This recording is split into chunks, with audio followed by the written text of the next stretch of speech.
160 ஆண்டு கால காத்திருப்பு. தாயகம் திரும்பும் சோழர் கால பொக்கிஷம்.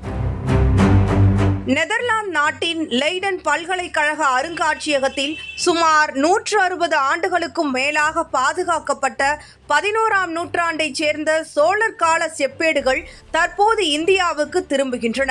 21 பெரிய செப்பேடுகள், 3 சிறிய செப்பேடுகள் என மொத்தம் 24 செப்பேடுகளை கொண்ட வரலாற்று பொக்கிஷம் இது. இந்த செப்பேடுகள் 2 காலகட்டங்களில் எழுதப்பட்டவை. 21 செப்பேடுகள் கொண்ட முதல் தொகுதி புகழ்பெற்ற ராஜேந்திர சோழன் காலத்தைச் சேர்ந்தது.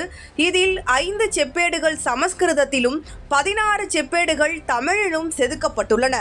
மன்னர்களின் வம்சாவளி மற்றும் புகழை பற்றி சமஸ்கிருதத்திலும், ஊர் நிர்வாகம் மற்றும் தானம் வழங்கிய விவரங்கள் பற்றியும் தமிழ் மொழியிலும் விவரிக்கப்பட்டுள்ளது. நாகப்பட்டினத்தில் ஸ்ரீ விஜய நாட்டு மன்னன் தன் தந்தையின் பெயரால் கட்டிய சூடாமணி விகாரம் என்ற பௌத்த மடாலயத்திற்கு ஆனைமங்கலம் என்ற கிராமத்தையே சோழ மன்னர்கள் தானமாக வழங்கியதை இந்த செப்பேடுகள் உறுதி செய்கின்றன. சோழர்கள் சைவ மதத்தை மட்டுமல்லாமல் பௌத்த மதத்தையும் போற்றி ஆதரித்தனர் என்பதற்கு இதுவே மிகச்சிறந்த சான்று.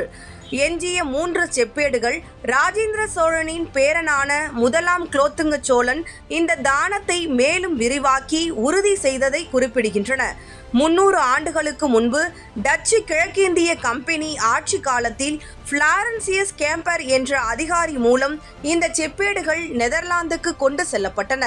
காலனி ஆதிக்க காலத்தில் கொண்டு செல்லப்பட்ட கலைப்பொருட்களை உரிய நாடுகளிடமே ஒப்படைக்க வேண்டும் என்ற நெதர்லாந்து அரசின் வரலாற்று சிறப்புமிக்க கொள்கை முடிவின்படி தற்போது இவை இந்திய பிரதமரிடம் முறைப்படி ஒப்படைக்கப்பட்டுள்ளன. சோழர்களின் நிர்வாக திறமை, கலை வடிவம் மற்றும் மத நல்லிணக்க பெருமையை உலகிற்கு பறைசாற்றும் இந்த செப்பேடுகள் விரைவில் தமிழ் மண்ணில் மக்கள் பார்வைக்கு வரும் என எதிர்பார்க்கப்படுகிறது.